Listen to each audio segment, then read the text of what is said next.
नमस्कार, जय हिंद। आई हिंदी चैनल से मैं हूं प्रदीप, आपका बहुत बहुत स्वागत करता हूं। दोस्तों, ये है टेस्ट नंबर 5 और इस वीडियो में हम टेस्ट 5 से रिलेटेड सभी क्वेश्चंस पर डिस्कशन करेंगे। चलिए शुरू करते हैं। इसमें पहला क्वेश्चन है, हाल ही में आयु रक्षा कार्यक्रम का नाम क्या है? आयु रक्षा कार्यक्रम की शुरुआत की गई जो कि पुलिसकर्मियों के लिए शुरू की गई है। इसे किस राज्य के द्वारा शुरू किया गया? तो ये शुरू किया गया दिल्ली के द्वारा। इसका उद्देश्य क्या है? इस कार्यक्रम का उद्देश्य है कि जो दिल्ली पुलिस है उसकी इम्यूनिटी को बनाए रखा जाए, उसकी जो इम्यूनिटी है उसको बनाए रखा जाए ताकि वो कोरोना से निपट सके। ठीक है, आप देख रहे हैं कि इस समय कोरोना का दौर चल रहा है तो पुलिस को भी सजग रहने की ज़रूरत है इसके बारे में।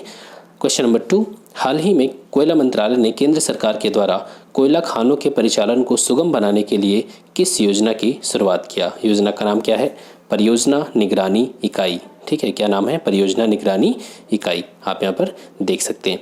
Question number 3, national e commerce market place के तहत व्यापारियों के लिए हाल ही में एक पोर्टल लॉन्च किया गया। National e commerce market place के तहत व्यापारियों के लिए हाल ही में एक पोर्टल लॉन्च किया गया।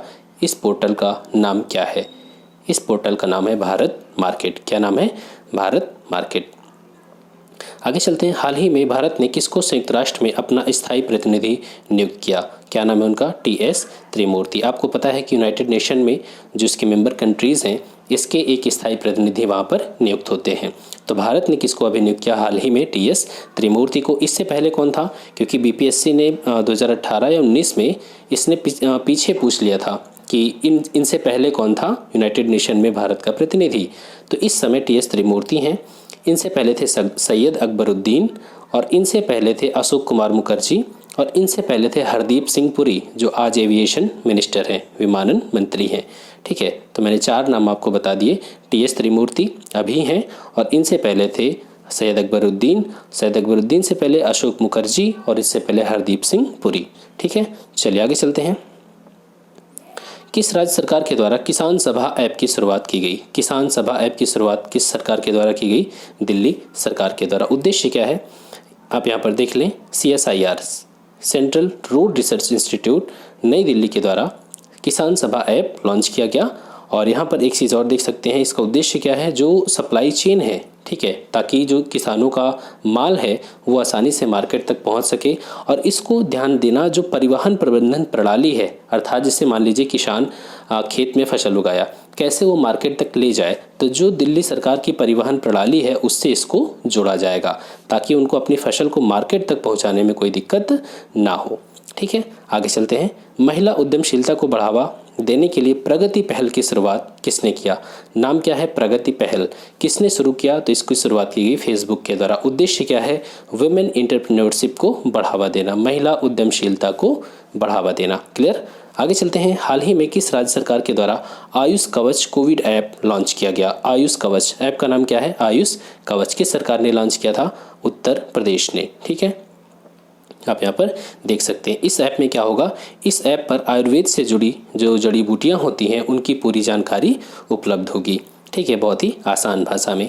आगे चलते हैं। हाल ही में किस देश में काला सागर में प्राकृतिक गैस भंडार की खोज की गई? किस देश के द्वारा ब्लैक सी में प्राकृतिक गैस भंडार की खोज की गई? किसके द्वारा? तुर्की के द्वारा। तुर्की की बाउंड्री काला सागर से लगती है, याद रखना है। ठीक है, आगे चलते हैं।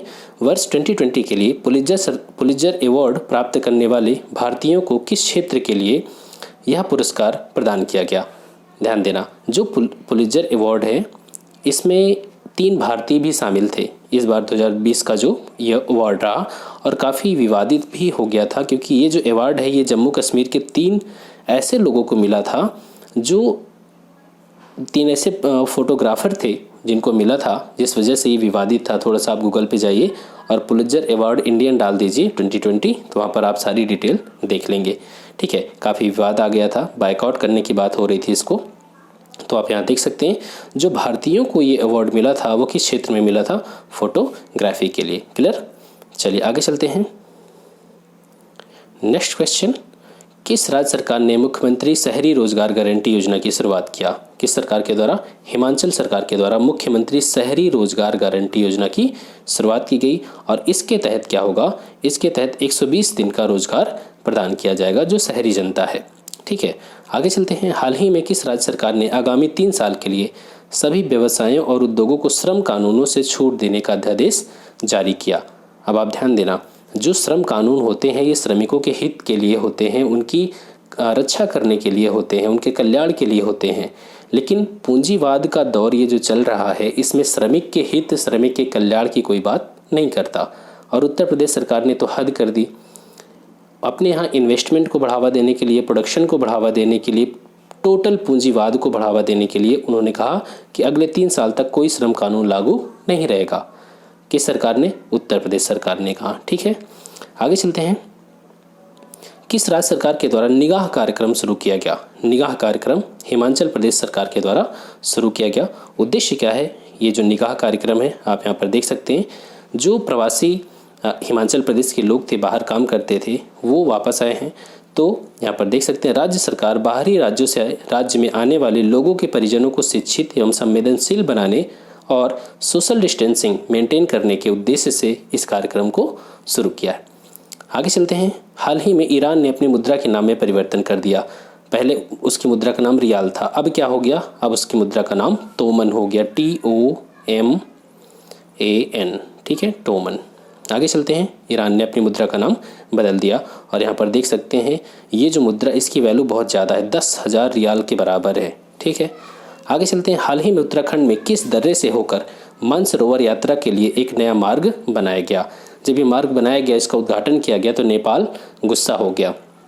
ठीक है, तो उसने भारत के कई क्षेत्रों को अपने मैप में दिखा दिया, अभी देख रहे होंगे। तो यहाँ पर ये दर्रा कहाँ से होकर के जाता है? ये रास्ता लिपुलेख दर्रे से होकर के जाता है। लिपुलेख दर्रा कहाँ पर है? उत्तराखंड में। नीति दर्रा उत्तराखंड में। ठीक है, चलिए आगे चलते हैं, किस राज्य सरकार के द्वारा प्रवासी राहत मित्र ऐप की शुरुआत की गई? प्रवासी राहत मित्र ऐप की शुरुआत की गई उत्तर प्रदेश सरकार के द्वारा। हद हो गई, प्रवासी राहत मित्र ऐप, इतने ऐप बना दिए, इतनी वेबसाइट बना दिए। कभी श्रमिक से पूछा कि उसे क्या चाहिए? कभी क्या वो श्रमिक सच में इन ऐप को चला सकता है? सिर्फ एक दिखावा और कुछ भी नहीं। आगे चलते हैं, हाल ही में किस कंपनी के द्वारा आरोग्य संजीवनी बीमा पॉलिसी लॉन्च की गई? आरोग्य संजीवनी बीमा पॉलिसी लॉन्च की गई SBI जनरल इंश्योरेंस के द्वारा। ठीक है, जो बैंकिंग, जो बीमा क्षेत्र में काम करती हैं कंपनियां, उसमें SBI भी काम करती है, SBI जनरल इंश्योरेंस। इसने आरोग्य संजीवनी बीमा पॉलिसी लॉन्च किया। ठीक है, आगे चलते हैं, और इसमें आप देख लें इस पॉलिसी में क्या है कि भारत में कहीं भी जिसका बीमा ऐसा हुआ है, इस बीमा के तहत उस व्यक्ति को अस्पताल में भर्ती होने पर 1 से 5 लाख रुपए तक का कवर प्रदान किया जाएगा। नेक्स्ट क्वेश्चन, कोविड-19 की वजह से विदेश में फंसे भारतीय नागरिकों को वापस लाने के लिए किस मिशन की शुरुआत की गई? तो आपको पता है, वंदे भारत मिशन। ठीक है, वंदे भारत मिशन के तहत ही एयर इंडिया की फ़्लाइट्स को बाहर भेजा गया और वहाँ जो भारतीय नागरिक फंसे थे उनको वापस लाया गया। हाल ही में लगभग 70 लाख भारतीयों को बाहर से भारत लाया गया। हाल ही में भरोसा हेल्पलाइन किस उद्देश्य के लिए शुरू की गई? भरोसा हेल्पलाइन शुरू की गई छात्रों को तनाव से उबारने के लिए। ठीक है, लॉकडाउन हुआ, अब उनकी पढ़ाई डिस्टर्ब, तो छात्रों को तनाव से उबारने के लिए इसकी शुरुआत उड़ीसा के केंद्रीय विश्वविद्यालय की हेल्पलाइन से शुरुआत होती है।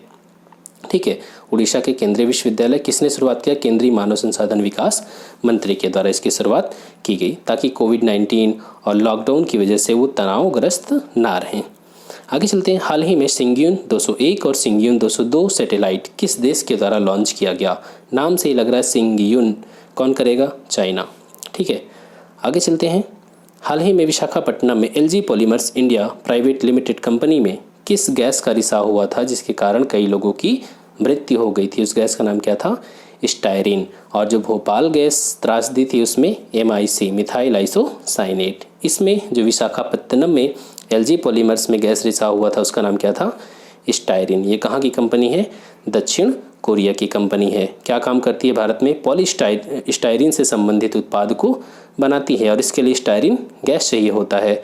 जब इस गैस के संपर्क में बहुत सारे लोग आए तो उनके क्या दिक्कत आई? स्वास्थ्य संबंधी समस्या, आँखों में जलन, श्लेष्मा झिल्ली में जलन, सूजन, तमाम समस्याएं आने लगी, जिससे कई लोगों की डेथ हो गई थी। आगे चलते हैं, भारतीय नौसेना ने किस उद्देश्य हेतु ऑपरेशन समुद्र सेतु लॉन्च किया? ऑपरेशन समुद्र सेतु, समुद्र सेतु का मतलब जोड़ने का काम किया। तो ये भी क्या है, विदेश से भारतीय नागरिकों को वापस लाने के लिए।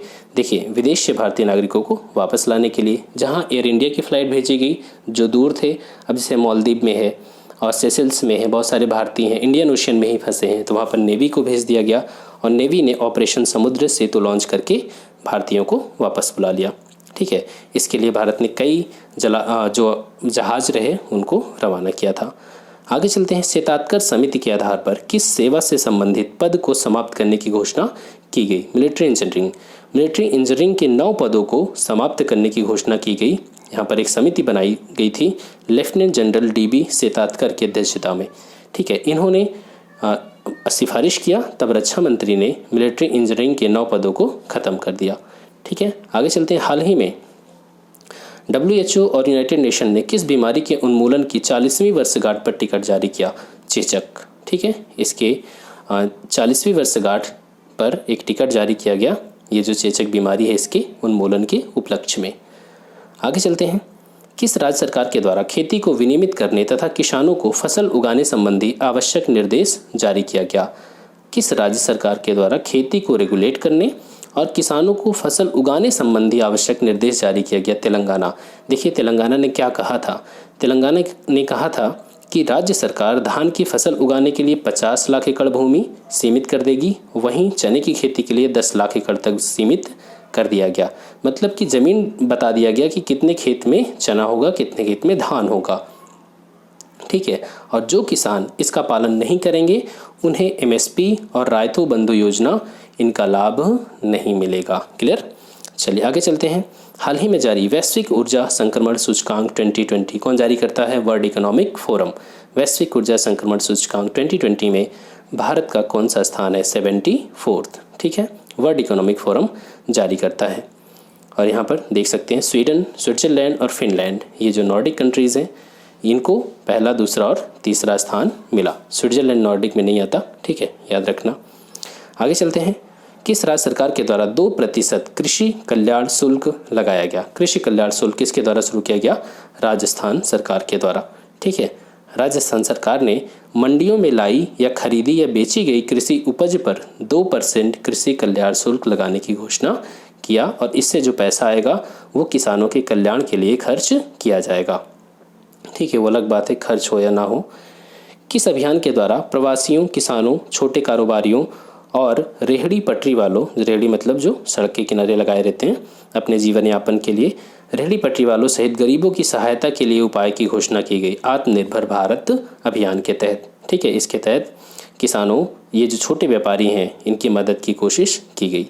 किस अंतर्राष्ट्रीय हवाई अड्डा को भारत और मध्य एशिया का सर्वश्रेष्ठ रीजनल हवाई अड्डा घोषित किया गया? ध्यान देना, भारत और मध्य एशिया का सर्वश्रेष्ठ क्षेत्रीय हवाई अड्डा, रीजनल एयरपोर्ट चुना गया। कौन सा? केम्पेगौड़ा हवाई अड्डा। ये कहाँ पर है?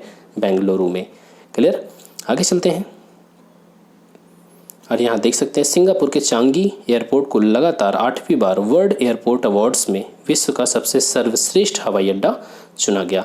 अगर आपसे पूछा जाता है कि विश्व का सर्वश्रेष्ठ हवाई अड्डा कौन सा है, तो वो है सिंगापुर का चांगी एयरपोर्ट। ठीक है, आगे चलते हैं। हाल ही में वैश्विक पोषण रिपोर्ट 2020 जारी की गई, जिसके तहत भारत में कुपोषण को लेकर विषमता की स्थिति कैसी है?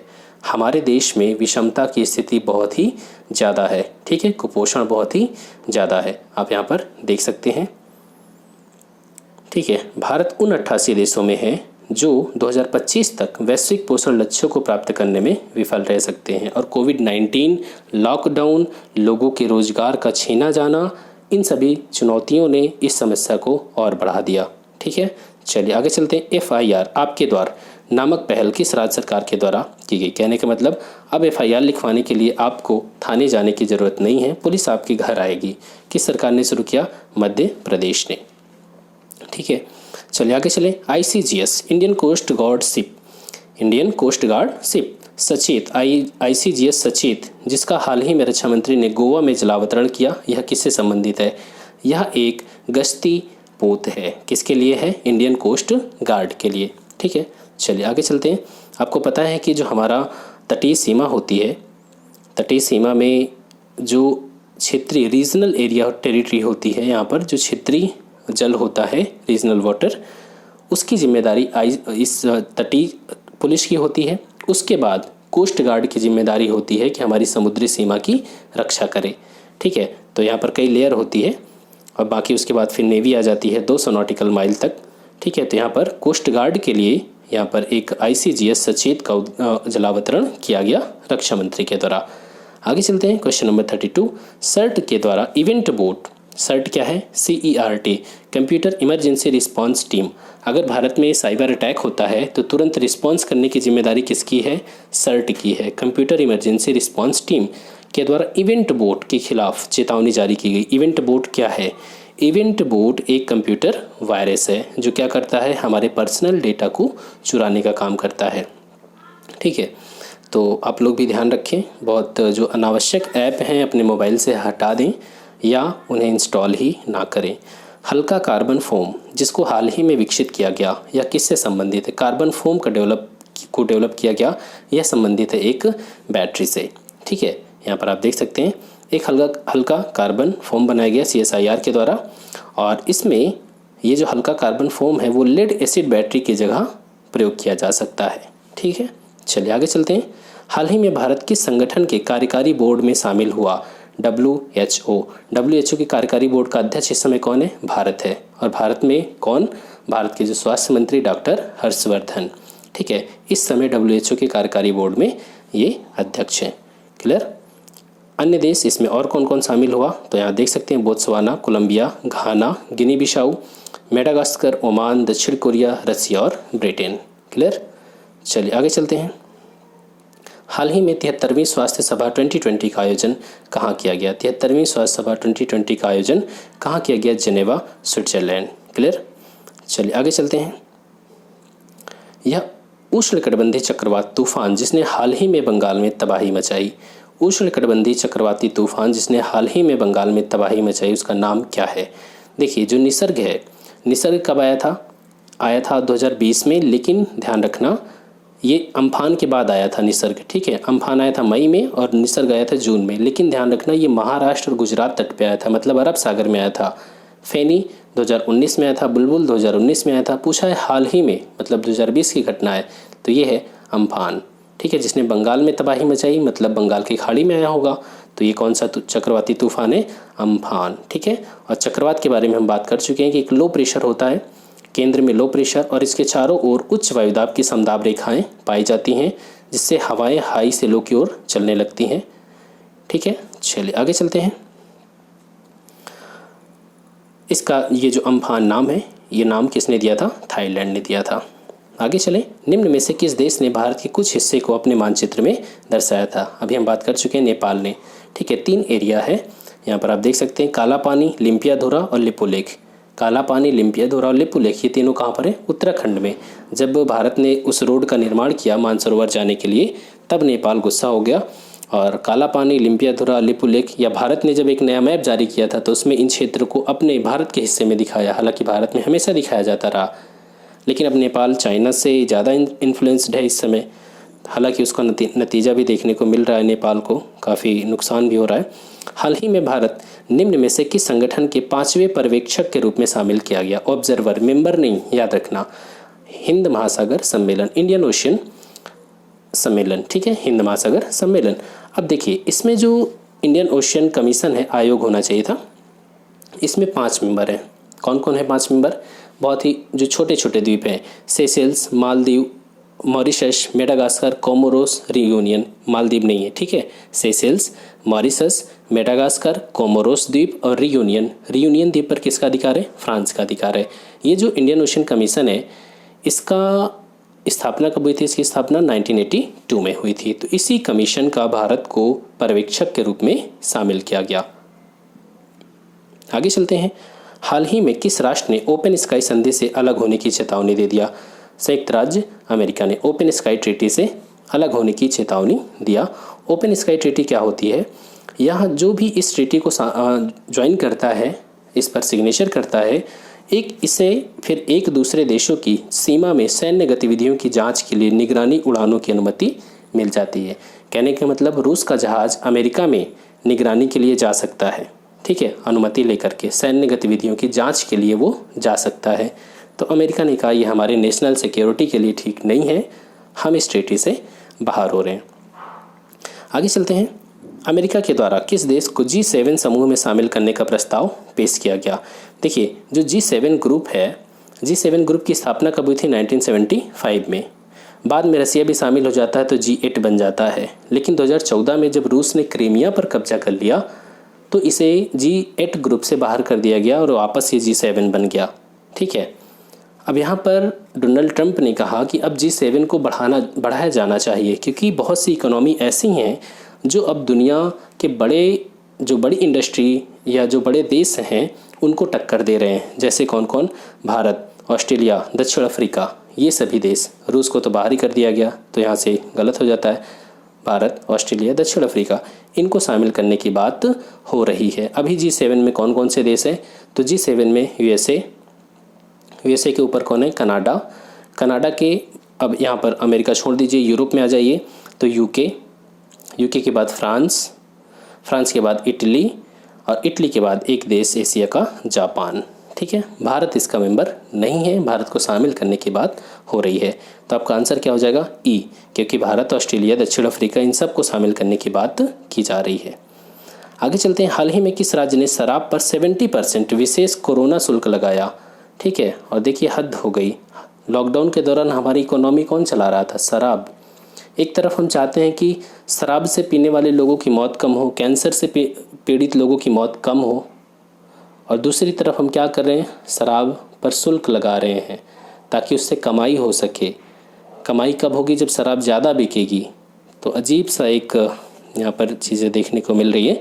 तो दिल्ली सरकार ने 70% कोरोना शुल्क लगाया। 100 वाली शराब कितने में मिली? 170 में। काफ़ी नाराज़ थे बेचारे जो पीने वाले थे। आगे चलते हैं। हाल ही में किस राज्य ने स्वरोजगार संगम कार्यक्रम का शुभारंभ किया? स्वरोजगार संगम कार्यक्रम किस सरकार के द्वारा? उत्तर प्रदेश सरकार के द्वारा शुरू किया गया। ठीक है। आगे चलिए। हाल ही में नेशनल टेस्ट अभ्यास नामक एक नया मोबाइल ऐप जारी किया गया। यह किसकी पहल है? नेशनल टेस्ट अभ्यास। ठीक है। इतने ऐप जारी किए जाएंगे कि आपको याद रखना मुश्किल होगा, और जारी करने वाले भी जो हैं उनको तो एक भी याद नहीं रहेगा कि हमने कितने जारी किए। सारी समस्या किसके साथ खड़ी होती है? स्टूडेंट्स के साथ। HRD ministry, human resource development. ठीक है। अभी इसी तरीके से एक दिल्ली में एक हॉस्पिटल में मैं गया था, तो वहाँ पर मैंने देखा वो ऐप के बारे में जानकारी लिखी थी कि उस ऐप को इंस्टॉल करके आप फीडबैक दे सकते हैं या अस्पताल के बारे में बता सकते हैं कि यहाँ पर क्या सुविधाएं नहीं है। मैंने इसको इंस्टॉल किया और फीडबैक देने की कोशिश की तो वो ऐप ही नहीं चल रहा था। तो बस ऐप लॉन्च कर दिया गया। अब आप साल भर रटते रहिए और वो ऐप काम करने वाले नहीं है। आगे चलते हैं। हाल ही में सोहराई खोवर पेंटिंग को भौगोलिक संकेत GI टैग प्रदान किया गया। यह किस राज्य से संबंधित है? सोहराई खोवर पेंटिंग यह किस राज्य से संबंधित है? झारखंड से संबंधित है। GI टैग के बारे में हम पिछले वीडियोज़ में बात कर चुके हैं। ठीक है। चलिए आगे चलिए। मेरा पानी मेरी विरासत योजना किस राज्य सरकार की शुरुआत है? मेरा पानी मेरी विरासत हरियाणा सरकार के द्वारा इस योजना को शुरू किया गया। मेरा पानी मेरी विरासत योजना जल संरक्षण के उद्देश्य से। ठीक है। भारत में छिपी हुई बेरोजगारी मुख्य रूप से संबंधित है कहाँ पर? देखिए, जो डिस्गाइज्ड अनएम्प्लॉयमेंट है, इसको टेक्निकली आप कैसे डिफाइन करेंगे? इसको डिफाइन किया जाता है कि जब किसी भी श्रमिक की उत्पादकता क्या होती है? सीमांत उत्पादकता, मार्जिनल प्रोडक्टिविटी। सीमांत उत्पादकता जब 0 होती है तो उसे कहा जाता है प्रच्छन्न बेरोजगार। सीमांत उत्पादकता कितनी होनी चाहिए? 0। आसान शब्दों में बताऊं कि अगर 4 श्रमिक काम कर रहे हैं और 10 फीट दीवार बनती है, ठीक है, 10 फीट दीवार बनती है, एग्जाम्पल है बहुत ही आसान सा, और इसके बाद अगर हम दूसरे दिन 6 श्रमिक लगा दिए और अगले दिन भी 10 फीट ही दीवार बनी, तो यहाँ पर जो 2 श्रमिक हैं क्या उनसे कोई प्रोडक्शन हुआ? नहीं हुआ। तो यहाँ पर जो 2 श्रमिक हैं वो रोजगार में तो दिख रहे हैं, काम तो कर रहे हैं, लेकिन वास्तव में वो काम नहीं कर रहे। तो इनको क्या कहा जाएगा? ये छिपे हुए बेरोजगार हैं। तो भारत में आप देखेंगे एग्रीकल्चर में, रूरल एरियाज़ में जो काम 10 आदमी काम कर सकता है उसमें 15 लोग लगे हैं, 20 लोग लगे हैं। जैसे खेती किसानी में पूरा परिवार हमारा लगा रहता है, देखते होंगे आप, पूरा परिवार इसलिए भी लगा दिया जाता है ताकि जो बाहर के लेबर आएंगे तो उनको पैसा देना पड़ेगा, और आज गांव में लेबर मिलते नहीं हैं, महंगाई बढ़ रही है। ठीक है, तो जो कृषि क्षेत्र है उसमें प्रच्छन्न बेरोजगारी देखने को मिलती है, ग्रामीण क्षेत्र में देखने को मिलती है, शहरी क्षेत्रों में नहीं मिलती, विनिर्माण एरिया में नहीं मिलती। आगे चलते हैं। नेक्स्ट क्वेश्चन, संघ सरकार के राजस्व व्यय का सबसे महत्वपूर्ण मद निम्न में से कौन सा है? वेतन भत्ते, पेंशन, प्रमुख आर्थिक सहायता, यहाँ पर देखिए ब्याज अदायगी, इन ऑप्शंस में। ठीक है, इन ऑप्शंस में ब्याज अदायगी लगभग 18 या 19% हम ब्याज के रूप में दे देते हैं। हमारा जो कुल खर्च है, अगर 1 रुपया हमारा खर्च है तो उसमें 18% का लगभग 18% हम ब्याज के रूप में दे देते हैं, क्योंकि इतना लोन हमने ले रखा है, हमारी सरकार के द्वारा लोन लिया गया कि हमें ब्याज के रूप में एक बहुत बड़ी रकम देनी पड़ती है। Repo rate, reverse repo rate RBI के किस विषय के तहत आते हैं? आपको पता है विभिन्न प्रकार के रेट होते हैं, CRR, SLR, repo rate, reverse repo rate, MSF rate. ये सब क्या करते हैं? इकोनॉमी में तरलता को बनाए रखने या उसे कंट्रोल करने के लिए बनाए गए हैं। तो यहाँ पर आप देख सकते हैं रेपो रेट और रिवर्स रेपो रेट का संबंध है मात्रात्मक उधार नियंत्रण उपायों के तहत ये सब शामिल हैं। जो मैंने अभी रेट बताया आपको, MSF, reverse repo, repo, CRR, SLR, ये सभी मात्रात्मक नियंत्रण के उपाय हैं। ठीक है, अब यहाँ पर आपको मैं एक चीज़ बता देता हूँ, जैसे कि अभी कोविड-19 की वजह से क्या हुआ, इकोनॉमी में मंदी देखने को मिली। हालांकि मंदी के हमारे इकोनॉमी में जो मंदी का दौर है वो बहुत पहले से शुरू हो गया था, कोविड-19 से पहले। तो अब इस समय आप देख रहे होंगे ब्याज दर घटाने की बात की जा रही है, सरकार ज़्यादा से ज़्यादा लोगों को लोन देने की बात कर रही है। क्यों?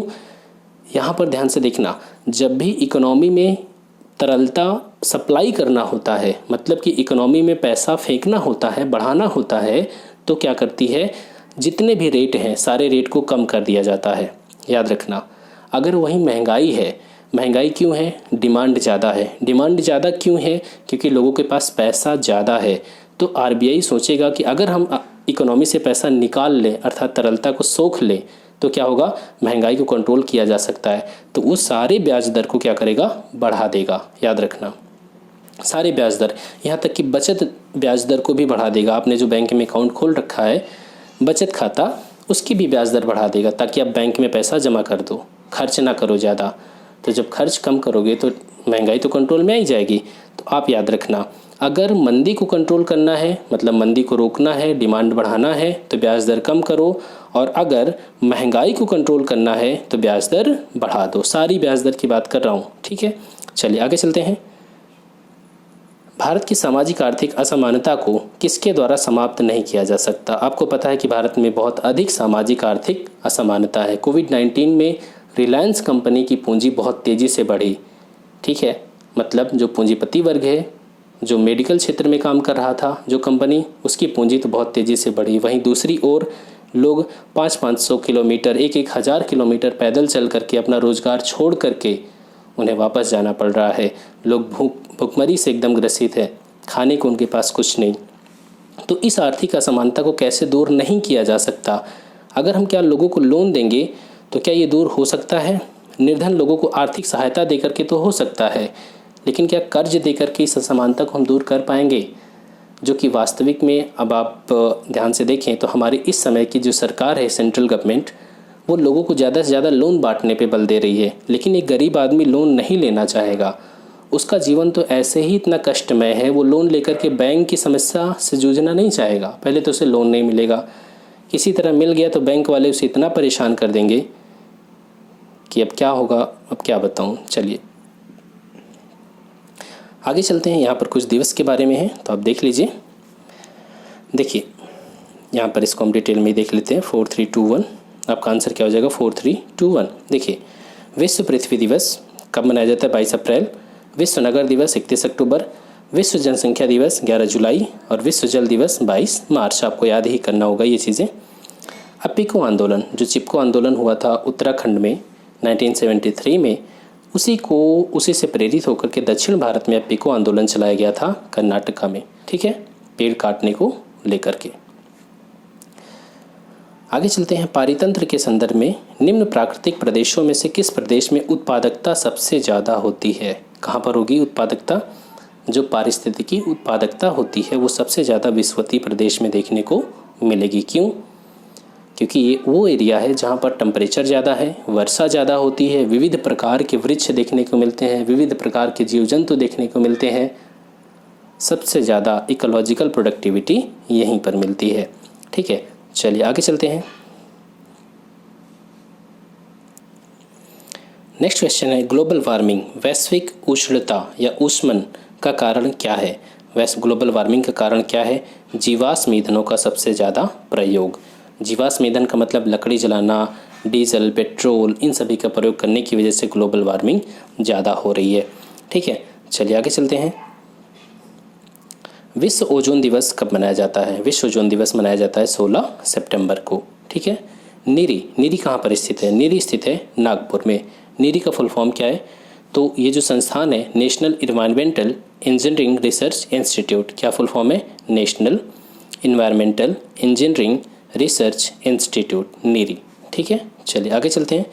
रेडियोधर्मी डेटिंग एक प्रक्रिया जिसे मापा जा सकता है क्या? आपको पता है कि जो जीवाश्म मिलते हैं, विभिन्न प्रकार की चट्टानें हैं, उनका उम्र पता करने के लिए, उनकी आयु पता करने के लिए कई तरीके होते हैं। उसमें एक है रेडियो एक्टिव डेटिंग। ठीक है, तो इसके द्वारा हम चट्टानों के संगठन या चट्टानों की उम्र का पता लगाया जा सकता है। ठीक है, चलिए आगे चलते हैं। ग्रीन मफलर का काम क्या होता है? ठंडी से हमें बचाता है। कान को हम बांधे रखते हैं ना मफलर से। तो यहाँ पर जो ग्रीन मफलर है वो क्या है? पेड़ पौधों को ग्रीन मफलर कहा जाता है। और याद रखिएगा, जो पेड़ पौधे होते हैं वो ध्वनि प्रदूषण को भी कंट्रोल करते हैं। तो ग्रीन मफलर का संबंध किससे है? ध्वनि प्रदूषण से है। ठीक है, चलिए आगे चलते हैं। मीथेन गैस उत्पादन करने वाला क्षेत्र कौन सा है? मीथेन गैस का उत्पादन धान के खेत में होता है। ठीक है, जैव विविधता का अर्थ क्या होता है? बायोडाइवर्सिटी। पृथ्वी शिखर सम्मेलन में इसकी डेफिनेशन बताई गई थी बायोडाइवर्सिटी की। उस डेफिनेशन पे हम न जा कर के, क्योंकि वो काफ़ी जटिल है, तो यहाँ पर हम देख सकते हैं विभिन्न प्रकार के पादप एवं वनस्पति, ये भी ठीक है, लेकिन और देख लेते हैं। विभिन्न प्रकार के जंतु, केवल जंतु ही नहीं आते, पौधे भी आते हैं, वनस्पति भी आते हैं। देखिए यहाँ पर पादप एवं वनस्पति तो है, लेकिन यहाँ जंतु शामिल नहीं है, तो ये गलत हो जाता है।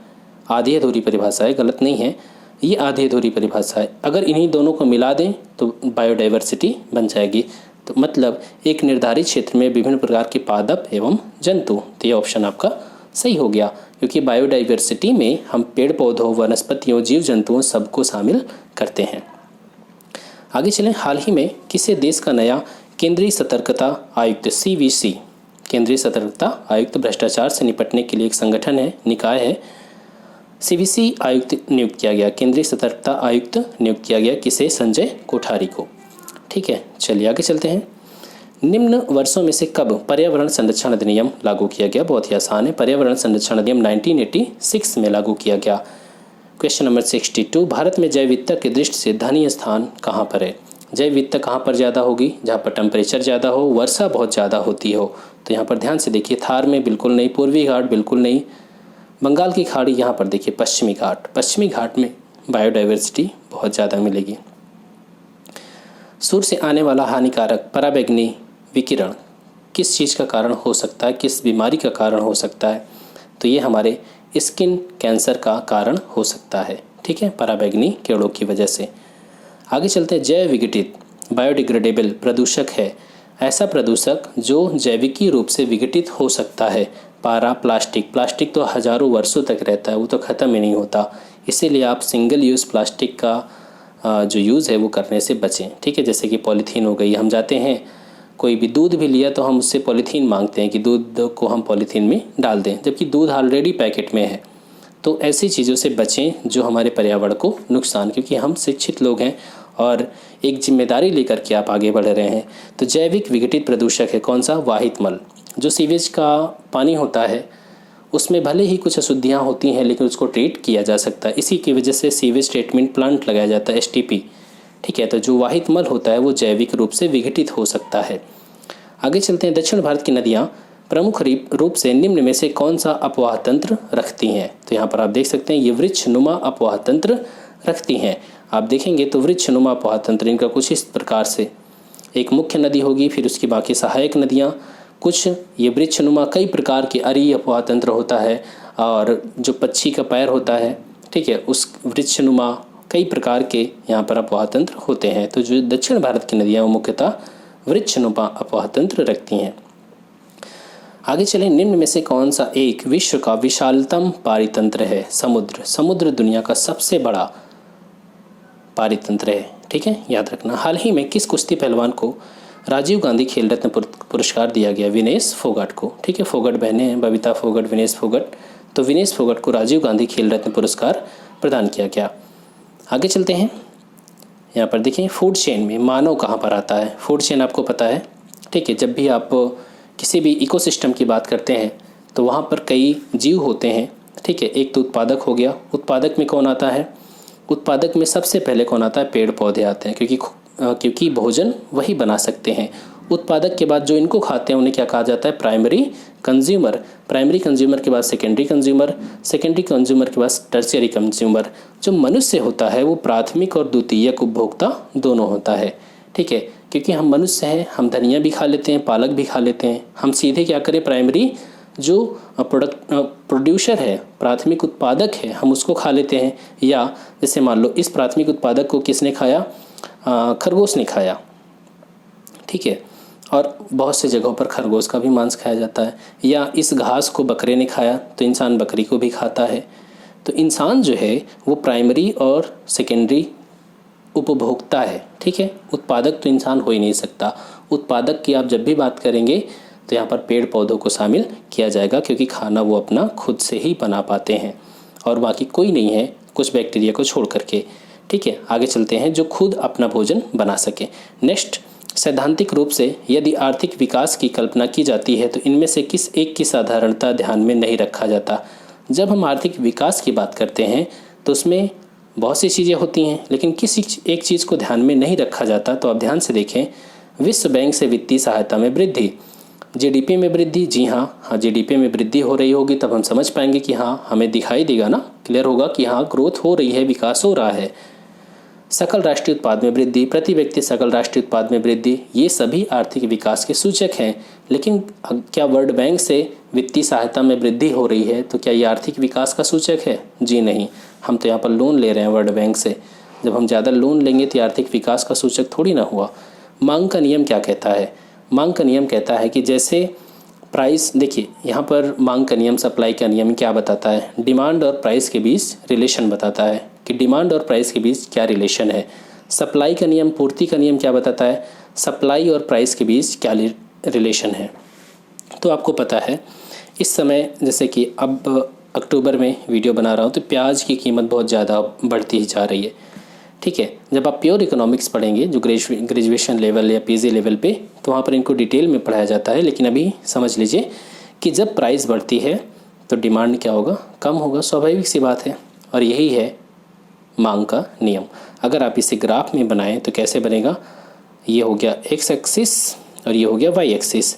अगर हम यहाँ पर प्राइस को रख दें, यहाँ पर डिमांड को रख दें, तो आपका जो स्लोप होगा वो कुछ इस प्रकार से होगा। देखिए अभी डिमांड इतनी है, प्राइस इतनी है, ठीक है। यहाँ पर प्राइस को और कम करिए, कम कर दिया, प्राइस इतनी कर दिया तो डिमांड क्या होगी? बढ़ गई। प्राइस और कम करिए, डिमांड बढ़ गई, ठीक है। लेकिन अब यहाँ पर वो वस्तु के नेचर पे डिपेंड करता है कि प्राइस कम करने पे उस वस्तु की डिमांड बढ़ेगी या नहीं।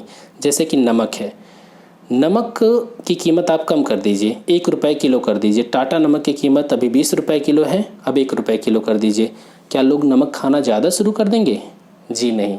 तो वस्तु का नेचर भी डिपेंड करता है कि प्राइस कम होने पे या प्राइस बढ़ाने पे उस वस्तु की डिमांड बढ़ेगी या कम होगी। ये वस्तु का नेचर भी डिपेंड करता है, ठीक है। चलिए आगे चलते हैं। भारत की राष्ट्रीय आय का प्रमुख स्रोत क्या है? तो आपको पता है सर्विस सेक्टर से सबसे ज़्यादा आता है, सेवा क्षेत्र से, उसके बाद उद्योग क्षेत्र से और उसके बाद एग्रीकल्चर क्षेत्र से। आगे चलते हैं। हाल ही में WHO द्वारा किस महाद्वीप को वाइल्ड पोलियो मुक्त घोषित किया गया? अफ्रीका महाद्वीप को। अफ्रीका महाद्वीप को वाइल्ड पोलियो से मुक्त घोषित कर दिया गया, ठीक है। चलिए आगे चलते हैं। सार्वजनिक वस्तु से क्या तात्पर्य है? सार्वजनिक वस्तु, सार्वजनिक वस्तु का मतलब ऐसी वस्तु जिसके उपयोग पर कोई प्रतिबंध ना हो, या एक ही समय पर अगर कोई व्यक्ति उसका उपभोग कर रहा है तो दूसरे व्यक्ति को उससे प्रतिबंध नहीं लगाया जा सकता कि वो उसका उपभोग ना करे। जैसे कि पार्क बना हुआ है, पार्क में कोई व्यक्ति बैठा है तो आपको कोई नहीं मना कर सकता कि आप वहाँ पर जाके ना बैठो। लेकिन किसी व्यक्ति की निजी कार है, निजी कार में वो व्यक्ति है तो आपको जाना अलाउड नहीं है, या आप उसको कोई छूने से भी मना कर सकता है। तो जो सार्वजनिक वस्तु होती है उसमें क्या होता है, कोई भी ऐसी, यहाँ पर देखें, एक वस्तु जिसके लाभ समस्त समुदाय में अविभाज्य रूप से सबको उपलब्ध होते हैं, उसे कहते हैं सार्वजनिक वस्तु। आगे चलते हैं। भारतीय रिजर्व बैंक की खुला बाजार कार्यवाही का अर्थ क्या है? Open market operations. जब आप इकोनॉमी पढ़ते हैं, ओपन मार्केट ऑपरेशंस, जब आरबीआई को इकोनॉमी में लिक्विडिटी को कंट्रोल करना होता है, रेगुलेट करना होता है, तो जैसे CRR, SLR ये सब है, तो उसी तरीके से एक प्रक्रिया है ओपन मार्केट ऑपरेशंस। इसके तहत क्या करती है, आरबीआई वाणिज्यिक बिलों की खरीदारी, और यहाँ पर ध्यान से देखें, खुली बाजार कार्रवाई का अर्थ क्या है? क्रय विक्रय। किसका क्रय विक्रय? तो आप ध्यान से देखें, सरकारी बॉन्ड्स का। जो बॉन्ड्स होते हैं वो बैंकों को बेचती है, कौन? आरबीआई, या बैंकों से उस बॉन्ड को खरीदती है या उनको बेच देती है। इसकी वजह से भी मार्केट में लिक्विडिटी को कंट्रोल किया जाता है। आगे चलिए, फिलिप्स वक्र का संबंध किससे है? फिलिप्स वक्र जो है वो किनके बीच संबंध को बताता है? तो ये बताता है मुद्रास्फीति और बेरोजगारी के बीच। फिलिप्स ने क्या कहा था? फिलिप्स ने कहा था कि मुद्रास्फीति और बेरोजगारी के बीच उल्टा संबंध है। मुद्रास्फीति और बेरोजगारी के बीच उल्टा संबंध। अगर आप मुद्रास्फीति को, अगर किसी इकोनॉमी में मुद्रास्फीति है, मतलब कि जो इन्फ्लेशन रेट है वो बढ़ रही है, तो बेरोजगारी की दर कम होगी। कहने का मतलब कीमत जब बढ़ती है तो बेरोजगारी कम होती है। क्यों? जब कीमत बढ़ती है तो जो प्रोड्यूसर है वो ज़्यादा उत्पादित करके लाभ कमाना चाहता है, जो विक्रेता है वो ज़्यादा बेच करके लाभ कमाना चाहता है। तो जब प्रोडक्शन ज़्यादा होगा तो लेबर की ज़्यादा ज़रूरत पड़ेगी ना। इसी आधार पर फिलिप्स ने कहा था कि मुद्रास्फीति जब होती है तो बेरोजगारी की दर कम होती है, और जब मंदी आती है तो बेरोजगारी की दर अधिक होती है। जैसा कि आज आप देख सकते हैं, हमारी इकोनॉमी इस समय मंदी के दौर से गुजर रही है, बहुत से लोग बेरोजगार हैं। 1930 में भी जो मंदी आई थी, 2008 में भी जो मंदी आई थी, सब में बेरोजगारी देखने को मिली थी। आगे चलिए, निम्न में से कौन सा एक कार्य आरबीआई का नहीं है? आरबीआई का कार्य क्या नहीं है? विदेशी व्यापार का विनियमन। करेंसी का नियमन आरबीआई करता है, क्रेडिट का नियमन आरबीआई करता है, ठीक है। देश के जो फॉरेन एक्सचेंज हैं उनकी रखवाली कौन करता है? आरबीआई करता है। लेकिन जो विदेशी व्यापार का नियमन है, इसके लिए हमारे यहाँ एक मिनिस्ट्री है, मिनिस्ट्री ऑफ कॉमर्स, वो इसको रेगुलेट करता है, ठीक है। चलिए आगे चलते हैं। आवास एवं शहरी विकास मंत्रालय के द्वारा जारी स्वच्छ सर्वेक्षण 2020 में, बहुत ही आसान है, कौन सा शहर सबसे स्वच्छ है? तो इंदौर। और याद रखना, बड़े राज्यों में पटना को, जो बड़े राज्य हैं, अगर बड़े शहर की बात करें तो उसमें पटना को सबसे गंदा शहर माना गया है, ठीक है। चलिए आगे चलते हैं। शेयर बाजार तथा अन्य प्रतिभूति बाजार में व्यापार का नियंत्रण कौन करता है? तो सेबी करता है, security and exchange board of India, ठीक है। शेयर मार्केट को कौन रेगुलेट करता है? सेबी। भारत में मुद्रास्फीति को मापा जाता है किसके द्वारा? यहाँ पर देखिए, ऑप्शन में दिया है थोक मूल्य सूचकांक, लेकिन ध्यान रखना, अगर सीपीआई भी आ जाए तो सीपीआई का भी यूज़ किया जाता है। चूँकि यहाँ पर केवल थोक मूल्य सूचकांक है तो हम इसमें क्या आंसर करेंगे? आंसर ए, ठीक है। एसडीआर किससे संबंधित है? एसडीआर का जो संबंध है वो आईएमएफ से है, इंटरनेशनल मॉनेटरी फंड से। देखिए, हर देश की अपनी एक मुद्रा है, लेकिन अंतर्राष्ट्रीय स्तर पर अगर किसी मुद्रा की बात करें तो वो आईएमएफ की मुद्रा है, एसडीआर, ठीक है। एसडीआर का ट्रांजैक्शन कैसे होता है? देखिए, कोई भी देश हमारे रुपए को लेने से मना कर सकता है, हालांकि जिन देशों के साथ समझौता हुआ है वो ले लेते हैं, लेकिन अगर किसी देश को हम डॉलर देंगे तो आसानी से ले लेंगे, क्योंकि डॉलर की ज़रूरत सबको है, ठीक है। अगर किसी देश का जो विदेशी फॉरेन एक्सचेंज है वो डॉलर में बहुत ज़्यादा है तो ये माना जाता है कि उसकी इकोनॉमी मजबूत है, ठीक है। अब यहाँ पर ध्यान से देखिए, जो एसडीआर होता है वो आईएमएफ की एक मुद्रा है। आईएमएफ ने क्या कहा कि विभिन्न देशों को एसडीआर में ट्रांजैक्शन करने को कहा। जैसे कि हम बांग्लादेश से कोई सामान खरीदे, हम उसको एसडीआर दे सकते हैं उस सामान के बदले, ठीक है। जो हमें उन्हें पेमेंट करनी है तो उसके बदले हम एसडीआर दे दें। अब अगर बांग्लादेश ने चाइना से कुछ खरीदा तो बांग्लादेश उसी एसडीआर को चाइना को दे सकता है। एसडीआर को लेने से कोई मना नहीं करता, ठीक है, क्योंकि वो अंतर्राष्ट्रीय मुद्रा है, कोई भी देश उसको ले लेगा। क्लियर हो गया? चलिए आगे चलते हैं। किसी देश द्वारा मुद्रा के अवमूल्यन का क्या तात्पर्य है? मुद्रा का अवमूल्यन, चाइना ने भी मुद्रा का अवमूल्यन 2 साल पहले किया था, काफ़ी विवाद हुआ था। अब यहाँ पर ध्यान से देखिए, मुद्रा का अवमूल्यन, जैसे कि अभी $1 का मूल्य कितना है, एग्जाम्पल के तौर पर 70 रुपये। ठीक है, इसको ज़रा नीचे लिखूँ तब समझा दूँ। $1 की वैल्यू अभी कितनी है, 70 रुपये। अगर इसकी कीमत $1 बराबर कितनी कर दी जाए, 80 रुपये, 70 से बढ़ा दिया जाए तो क्या हो जाएगा, इसे कहा जाएगा मुद्रा का अवमूल्यन कर दिया गया। ठीक है, ध्यान रखना। अब आप सोच रहे होगे कि यार 70 से बढ़ गया, अवमूल्यन कैसे हुआ। डॉलर के सापेक्ष देखिए ना, यहाँ पर डॉलर मजबूत हो गया। अगर मान लीजिए कि आज आप गए 5 रुपये की या 10 रुपये का एक कप चाय आपको मिल गई, अगले दिन गए और उसने कहा कि चाय आपने लिया और जब आपने 10 रुपये उसको पकड़ाया तो बोला क्या दे रहे हो भैया, 1000 दो। आप चौंक के बोले 1000 रुपये की कप चाय। आप बोलोगे क्या बोलोगे कि हमारे मुद्रा की कोई वैल्यू ही नहीं है, मतलब हमारी मुद्रा की जो वैल्यू है वो क्या हो गई, गिर गई, अवमूल्यन हो गया। तो ध्यान से देखना, जब $1 इक्वल 70 है, अगर 70 से गिर करके 80 हो जाए, यहाँ पर बढ़ता हुआ आपको दिख रहा है, लेकिन वैल्यू में देखिए, वैल्यू में $1 की वैल्यू जो है वो अब 80 रुपये हो गई, मतलब रुपए की वैल्यू डॉलर के सापेक्ष गिर गई। इसी को कहा जाता है अवमूल्यन।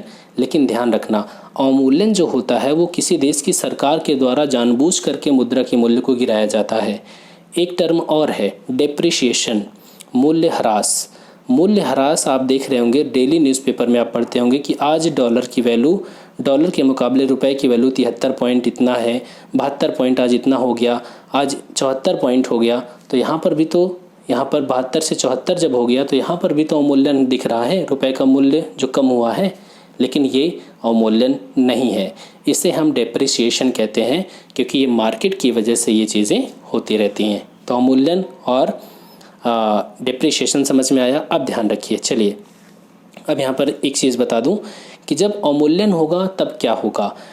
मान लीजिए कि $1 की वैल्यू है 70 रुपये, अगले दिन $1 की वैल्यू हो गई 100 रुपये। तो इससे हमारे आयात और निर्यात पे क्या फ़र्क पड़ता है। चाइना ने अवमूल्यन क्यों किया था, अपने एक्सपोर्ट को बढ़ाने के लिए। ये एग्जाम्पल याद रखो, चाइना ने अपना अवमूल्यन, मुद्रा का अवमूल्यन क्यों किया था, अपने एक्सपोर्ट को बढ़ाने के लिए, निर्यात को बढ़ाने के लिए। क्यों, यहाँ देखिए एग्जाम्पल, $1 की वैल्यू 70 रुपये है। कोई विदेशी हमारे देश से चीनी खरीदता है, ठीक है, जब वो पेमेंट करेगा तो किस में पेमेंट करेगा, रुपए में पेमेंट करेगा। ठीक है, हम डॉलर भी ले सकते हैं, कोई दिक्कत नहीं। मान लो उसे रुपए चाहिए, तो उसने क्या किया कि $1 RBI को दे करके 70 रुपये ले लिए, और 70 रुपये किलो मान लो चीनी है। ठीक है, 70 रुपये में वो 1 किलो चीनी लेके गया। क्लियर। अगले दिन जब वो आया तब उसने देखा कि $1 में मुझे 100 रुपये मिल गए, और 100 रुपये, और चीनी का रेट कितना है, 70 रुपये किलो। तो अब वो 1 किलो से ज़्यादा चीनी ले जाएगा ना। ध्यान से देखना, जब 70 रुपये $1 की वैल्यू थी तो उसे 1 किलो चीनी मिली। अब 100 रुपये हो गए, तो जब उसने $1 RBI को दिया तो उसे 100 रुपये मिला। अब वो 100 रुपये की चीनी, उतने ही पैसे में वो 1 किलो से ज़्यादा चीनी लेके जा रहा है, लगभग 1.5 किलो चीनी। तो आपका एक्सपोर्ट क्या होता है, बढ़ता है, लेकिन इम्पोर्ट महंगा हो जाता है। अब जो भारतीय व्यापारी हैं उनके नज़रिए से सोचिए, भारतीय व्यापारी क्या करेंगे, भारतीय व्यापारियों को बाहर से सामान मंगवाना है। RBI के पास गए, 70 रुपये दिए, $1 ले लिया।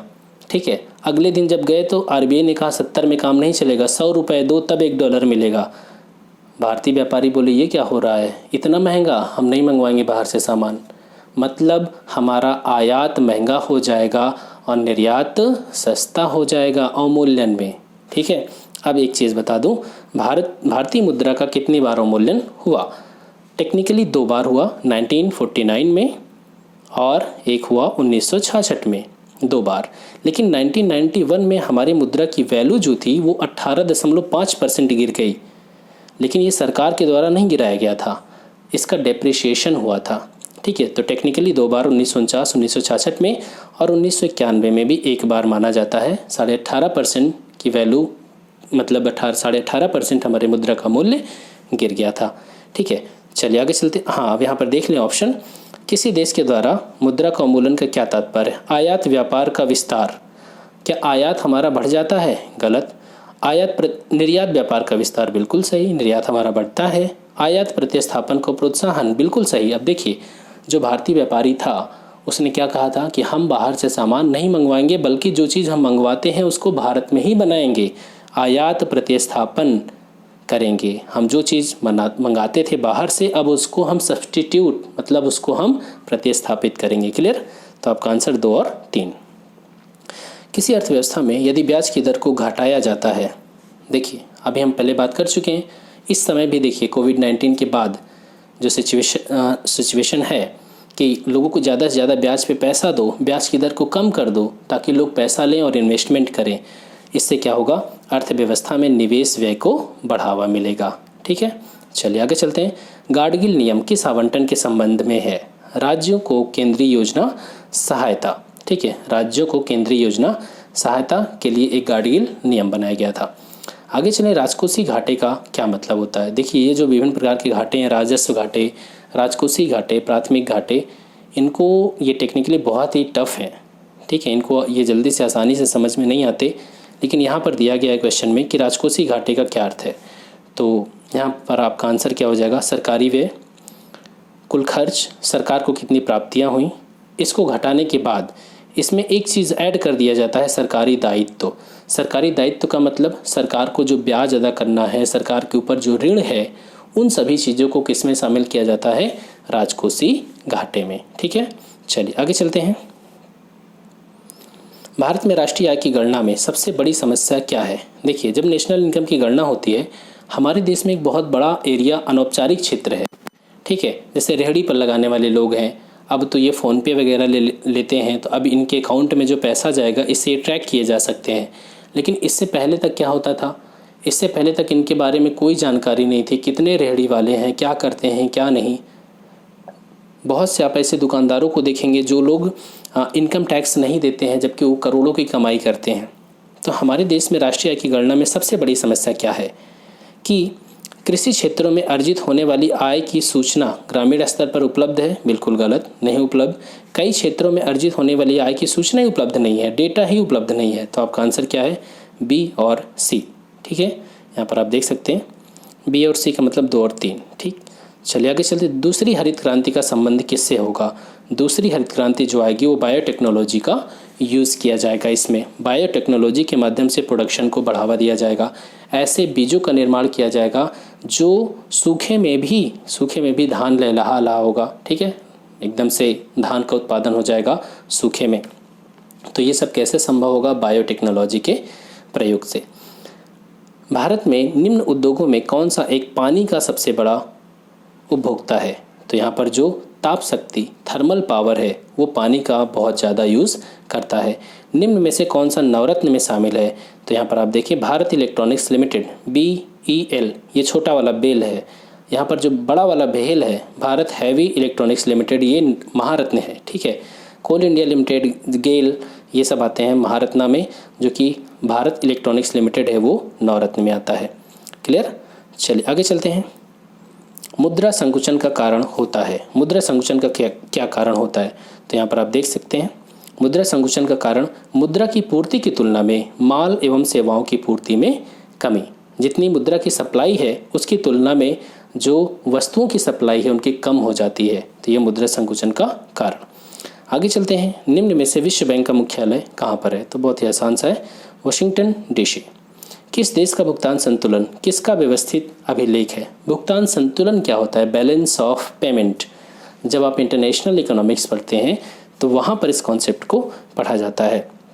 तो आप यहाँ पर देख लें कि एक देश की सरकार और दूसरे देश की सरकार के बीच जो आर्थिक लेन देन होता है, पूरा एक्सपोर्ट, इंपोर्ट, सर्विस सेक्टर, सब कुछ इसमें शामिल किया जाता है। ठीक है, यहाँ तक कि विदेशी प्रत्यक्ष निवेश। तो एक देश की सरकार और दूसरे देश की सरकार के बीच जो आर्थिक लेन देन किया जाता है उसे ही हम भुगतान संतुलन कहते हैं। सार्क का सचिवालय कहाँ पर है? सार्क का सचिवालय नेपाल की राजधानी काठमांडू में। क्लियर? चलिए आगे चलते हैं। किसी क्षेत्र की जलवायु का निम्न में से कौन सा एक महत्वपूर्ण कारक नहीं है? अर्थात जो जलवायु होती है वो किन किन फैक्टर्स पर डिपेंड करती है और कौन सा फैक्टर नहीं है? देखिए अक्षांश, जी हाँ बिल्कुल, अक्षांश जलवायु को डिसाइड करता है। विषुवत रेखीय क्षेत्र 0 डिग्री अक्षांश है ना, तो यहाँ पर विषुवत रेखीय जलवायु पाई जाती है। ऊपर आप बढ़ते जाएंगे तो यहाँ की जलवायु बदलती जाती है। ठीक है, तो अक्षांश डिसाइड करता है। देशांतर, जी नहीं, देशांतर से कोई फर्क नहीं पड़ता कि किस देश की जलवायु कैसी होगी। तुंगता, तुंगता का मतलब एल्टीट्यूड, ऊंचाई, तुंगता और ऊंचाई में अंतर है, ठीक है, लेकिन आप समुद्र तल से जब हम ऊंचाई मापते हैं तो उसे हम तुंगता कहते हैं। तुंगता मैटर करता है। विषुवत रेखा पर ही एक स्थान है, ठीक है, ध्यान से देखिए, विषुवत रेखा पर ही, यहाँ पर ये मैदान है और यहाँ पर ये पर्वत है। ये जो मैंने पर्वत बनाया है ये विषुवत रेखा पर है। तो ध्यान दीजिएगा, भले ही यहाँ पर टेम्परेचर बहुत ज़्यादा होगा, लेकिन आप ऊंचाई की ओर जब जाएंगे ऊंचाई पर, तो यहाँ का टेम्परेचर कम होता जाएगा। यहाँ की वनस्पतियाँ बदलती जाएंगी जैसे जैसे आप ऊपर की ओर जाएंगे, ठीक है। तो तुंगता भी जलवायु को डिसाइड करती है। समुद्र से दूरी, जी हाँ, समुद्र से दूरी भी जलवायु को डिसाइड करती है। देखिए यहाँ पर ये मुंबई है। मुंबई की जलवायु जो है ना बहुत ही गर्म है ना बहुत ठंडी। क्यों? क्योंकि समुद्र तट के पास है। लेकिन यहीं पर उत्तर प्रदेश है, पंजाब है, हरियाणा है, जो लैंड लॉक्ड स्टेट हैं, इनकी जलवायु गर्मियों में बहुत अधिक गर्मी, सर्दियों में बहुत अधिक सर्दी। क्यों? क्योंकि यहाँ पर समुद्रीयता का प्रभाव नहीं हो पाता, ठीक है, समुद्री जलवायु का प्रभाव नहीं हो पाता। तो समुद्र से दूरी भी जलवायु को प्रभावित करती है, देशांतर जलवायु को प्रभावित नहीं करता। आपका आंसर क्या हो जाएगा? बी। आगे चलते हैं। साल वृक्ष क्या है? साल वृक्ष कहाँ मिलता है? ये मिलता है आर्द्र पर्णपाती वनों में, ठीक है। शुष्क पर्णपाती वन में जैसे नीम है, महुआ है, शीशम है, ये सब मिलते हैं। दो भिन्न समुदायों के बीच का संक्रांति क्षेत्र कहलाता है। जैसे कि दो इकोसिस्टम है, एक वन है और ये एक जलीय इकोसिस्टम है। इनके बीच का ये जो गैप है ये क्या कहलाता है? इकोटोन कहलाता है। क्या कहलाता है? इकोटोन। और इसमें जो बायोडाइवर्सिटी होगी वो बहुत ही ज़्यादा होगी। इसमें वन वाले जीव भी मिलेंगे और जलीय जीव भी यहाँ पर देखने को मिलेंगे, ठीक है। चलिए आगे चलते हैं। यदि हिमालय पर्वत श्रृंखला न होती तो क्या होता? ना होती तो बताइए क्या होता? सर्दियों में उत्तर भारतीय मैदान और अधिक ठंडे होते, क्योंकि साइबेरिया से जो अब जैसे इस समय अक्टूबर में यहाँ पर इस समय जब वीडियो रिकॉर्ड कर रहा हूँ तो ठंडी बढ़ रही है धीरे धीरे। लद्दाख में आप चाइना और इंडिया के बीच टेंशन देख रहे हैं, वहाँ पर ठंडी बढ़ने लगी बहुत तेज़ से, ठीक है। अगर हिमालय ना होता तो शायद पूरा उत्तर भारत ही बर्फ़ की चपेट में आ जाता। क्लियर? इनमें से कौन सा बायोडाइवर्सिटी के लिए सबसे बड़ा खतरा है? बायोडाइवर्सिटी को कौन सबसे ज़्यादा नुकसान पहुँचाता है? तो आपको पता है कि जब जो हमारे जीव जंतु हैं इनके प्राकृतिक आवासों का नुकसान होता है, वनस्पति का विनाश होता है, झूम खेती की जाती है। नॉर्थ ईस्ट में मुख्यतः झूम खेती की जाती है। Slash and burn agriculture farming भी इसे बोलते हैं, स्लैश एंड बर्न। झूम खेती में क्या होता है? पहले उस एरिया में जा कर के आग लगा देते हैं। आग लगाने के बाद जब वो साफ़ हो जाता है मैदान तो वहीं पर खेती करते हैं। जब उसकी उत्पादकता ख़त्म तो अगले क्षेत्र में पहुँचे, वहाँ पर आग लगा दिए। तो स्लैश एंड बर्न खेती, इसकी वजह से क्या होता है? उस क्षेत्र में रहने वाले जीव, वनस्पतियाँ, उनका नुकसान होता है। क्लियर? तो आपका आंसर क्या हो जाएगा? सी। आगे चलते हैं। सबसे स्थायी पारितंत्र क्या है? सबसे स्थायी पारितंत्र क्या है? समुद्र। आगे चलते हैं। अम्लीय वर्षा के लिए निम्न में से प्रमुख रूप से कौन जिम्मेदार है? ध्यान देना, carbon monoxide, carbon dioxide, carbon dioxide, nitrogen, ये सब जिम्मेदार है। लेकिन मुख्यतः कौन जिम्मेदार है? यहाँ पर ध्यान से देखिए, नाइट्रस ऑक्साइड और कार्बन डाइऑक्साइड। क्यों? देखिए, अम्लीय वर्षा के बारे में हम पहले बात कर चुके हैं। जब वर्षा का जो अम्लीयता होती है वो 5.6 pH मान से कम हो जाती है। कितनी? pH, जब पानी का मान जो होता है वर्षा के, उसका pH मान 5.6 से कम हो जाता है तो उसे अम्लीय वर्षा कहा जाता है। और अम्ल कौन कौन से होते हैं? यहाँ पर दो मुख्य अम्ल जिम्मेदार हैं, H2SO4 सल्फ्यूरिक एसिड और HNO3 नाइट्रिक एसिड। H2SO4 कैसे बन गया? कार्बन डाइऑक्साइड से बना, सल्फर डाइऑक्साइड से बना। और यहाँ पर जो देखो HNO3 है, ये कैसे बना? नाइट्रस ऑक्साइड से बना, ठीक है। तो यहाँ पर नाइट्रस ऑक्साइड और कार्बन डाइऑक्साइड ये मुख्यतः अम्लीय वर्षा के लिए जिम्मेदार है। रेडियोधर्मी प्रदूषण से संबंधित निम्न कथनों में से कौन सही है? जो रेडियो एक्टिव पॉल्यूशन होता है, ठीक है, जैसे कि यूरेनियम है, इन सभी की वजह से जो पॉल्यूशन निकलता है, इससे क्या है? ये पशुओं में आनुवांशिक परिवर्तन लाता है, यह मृदा में विद्यमान विभिन्न खनिजों को असंतुलित कर देता है, या रुधिर संचार में व्यवधान पैदा करता है, या कैंसर पैदा करता है। आपको बताना है कि कौन सही है। देखिए यहाँ पर जो बी ऑप्शन वो गलत है, यह मृदा में विद्यमान विभिन्न खनिजों को असंतुलित कर देता है, नहीं, बाकी यहाँ पर सही है। रेडियोधर्मी प्रदूषण जेनेटिक चेंज भी ला सकता है। क्या कर सकता है? हमारे जीन में चेंज कर सकता है, कैंसर पैदा कर सकता है, बाकी काम कर सकता है। आगे चलते हैं। फ्लाई ऐश एक पर्यावरणीय प्रदूषण है। फ्लाई ऐश कहाँ से निकलता है? जो कोयला संयंत्र हैं, जहाँ पर कोयला जलाया जाता है, वहीं से निकलते हैं, तो थर्मल पावर प्लांट। ठीक है, चलिए आगे चलते हैं। पारितंत्रों की घटती उत्पादकता के क्रम में उनका क्रम बताइए। देखिए, आपको बताना है कि जो इकोलॉजिकल प्रोडक्टिविटी होती है किसका सबसे ज़्यादा है, उससे कम किसका, उससे कम किसका। ठीक है, तो चलिए देख लेते हैं। सबसे ज़्यादा मैंग्रोव का मिलेगी, फिर महासागर, घास स्थल, झील। ठीक है, आपका आंसर क्या हो जाएगा, बी। नोकरेक बायोस्फीयर रिजर्व कहाँ पर है? नोकरेक है मेघालय में। ठीक है, आपका आंसर क्या होगा, डी। निम्न में से कौन सा एक परंपरागत ऊर्जा का स्रोत है? परंपरागत ऊर्जा का स्रोत क्या है? जैव मात्रा, बायोमास एनर्जी। ठीक है, बायोमास एनर्जी एक परंपरागत ऊर्जा का स्रोत है, जबकि ज्वारीय ऊर्जा, सौर ऊर्जा, भूतापीय ऊर्जा ये गैर परंपरागत ऊर्जा या इन्हें हम नवीकरणीय ऊर्जा के स्रोत भी कहते हैं। ठीक है, आगे चलते हैं। यहाँ पर देखिए, निम्न में से कौन सा एक ओजोन का अपक्षय करने वाले पदार्थों के कंट्रोल करने से संबंधित है? कौन सा? Montreal protocol. ठीक है, क्योटो प्रोटोकॉल तो CO2 से संबंधित है, ओजोन से संबंधित कौन है? Montreal protocol. ठीक है, चलिए आगे चलते हैं। भारत की संसद ने पर्यावरण संरक्षण अधिनियम कब पारित किया था? 1986 में। भारतीय संसद ने पर्यावरण संरक्षण बिल विधेयक कब पारित किया था? 1986 में। ठीक है, तभी अधिनियम बन गया था।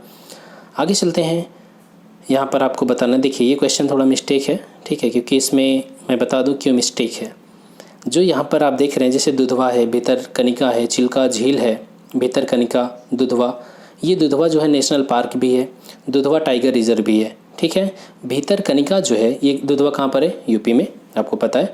भितरकनिका कहाँ पर है? उड़ीसा में। ये भितरकनिका नेशनल पार्क भी है और ये वाइल्ड लाइफ सेंचुरी भी है। ठीक है, जो चिल्का है, चिल्का ये एक वन्यजीव अभ्यारण्य है। ठीक, अब यहाँ पर जो नोकरेक है, नोकरेक एक नेशनल पार्क है और वाइल्ड लाइफ सेंचुरी है। इसलिए आप यहाँ पर कुछ मैच नहीं करा पाएंगे। आप इसको ऐसे समझ लीजिए कि दुधवा नेशनल पार्क कहाँ पर है? उत्तर प्रदेश। भितरकनिका उड़ीसा, चिल्का उड़ीसा, नोकरेक कहाँ पर है? अभी अभी हमने देखा था, ये मेघालय में है। ठीक है, चलिए आगे चलते हैं। अच्छा हाँ, ये बताइए, ये सब जो चीज़ें आप यहाँ पर देख रहे हैं, ये बायोडाइवर्सिटी को बचाने की कोशिश की जा रही है ना? जो जैव विविधता के संरक्षण के प्रयास है, ये एक्स सीटू में आते हैं या इन सीटू में? ये सभी आते हैं इन सीटू संरक्षण में आते हैं। इन सीटू में क्या होता है? जब हम किसी जीव को, किसी पौधे, वनस्पति को उसके क्षेत्र में ही संरक्षित करते हैं तो वो इन सीटू। जैसे चिड़ियाघर में हम विभिन्न जीवों को संरक्षित करते हैं तो वो क्या है? एक्स सीटू, क्योंकि चिड़ियाघर उस जीव का स्थान नहीं है, मूल निवास नहीं है, वो तो जंगल में रहता है, शेर, बाघ। ठीक है, तो एक्स सीटू में क्या होता है? हम उस पौधे को, उस जीव को कहीं और ले जा करके उसे संरक्षित करते हैं। आगे चलते हैं।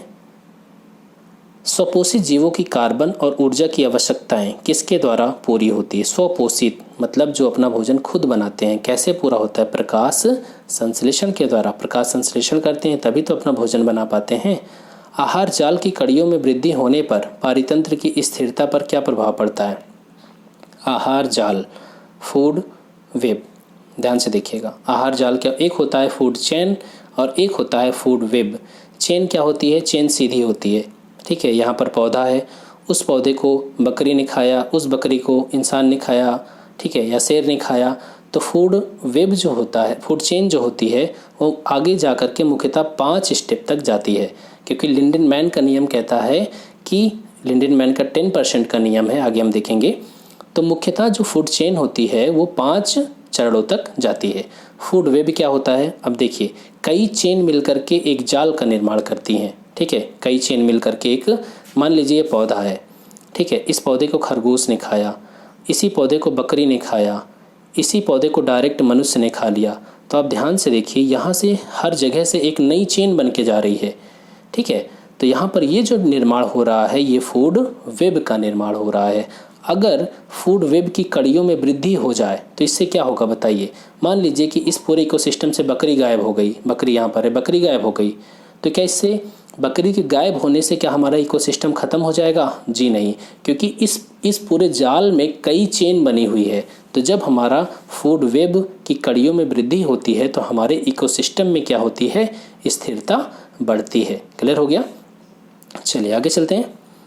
बहुत ही आसान है। भारत में किस महीने में चक्रवात की आवृत्ति सबसे अधिक देखने को मिलती है? ये मुख्यतः देखने को अक्टूबर नवंबर के बीच। आगे चलते हैं। विश्व में सबसे अधिक कार्बन मोनोऑक्साइड गैस का उत्सर्जन कौन करता है? कार्बन मोनोऑक्साइड CO, इसका उत्सर्जन सबसे ज़्यादा अमेरिका करता है। हाँ, आगे चलें। हाल ही में कुल कितने शहरों को केंद्रीय आवास एवं शहरी मामले मंत्रालय ने कचरा मुक्त शहरों की स्टार रेटिंग प्रदान की है? कितने शहरों को? 141 शहरों को कचरा मुक्त स्टार रेटिंग दी गई है। और इसमें कुछ ऐसे शहर हैं जिनको 5 स्टार मिला है। अंबिकापुर, राजकोट, सूरत, मैसूर, इंदौर और नवी मुंबई। क्लियर? यहाँ पर देखिए कौन सा सम्मिलित नहीं है। इटाई रोग कैडमियम की वजह से होता है, सही है। पारा की वजह से मिनीमाता रोग, ये जापान में पहली बार देखा गया था, ठीक है, तो ये सही है। नौकनी रोग गलत हो गया, सीसा की वजह से नहीं होता भैया, ये होता है फ्लोराइड की वजह से, ठीक है। जो नौकनी रोग होता है वो फ्लोराइड की वजह से होता है। आगे चलें। ब्लू बेबी सिंड्रोम नाइट्रेट की वजह से, बिल्कुल सही है। क्लियर? यहाँ पर आपका आंसर सी। निम्न में से कौन सी घटना जलवायु परिवर्तन के प्रभाव को इंगित नहीं करती? चलिए देखते हैं। देखिए, नदियों के सूखने का खतरा, सागरीय जलस्तर में वृद्धि, फलों का समय से पहले पक जाना, मरुस्थल का प्रसार, ये सारी घटनाएं जलवायु परिवर्तन को बताती हैं। तो आपका आंसर क्या हो जाएगा? उपरोक्त में से कोई नहीं, ठीक है। तो आपका आंसर हो जाएगा ई। क्लियर? चलिए आगे चलें। वायुमंडल में CO2 के सांद्रण के बढ़ने का मुख्य कारण क्या है?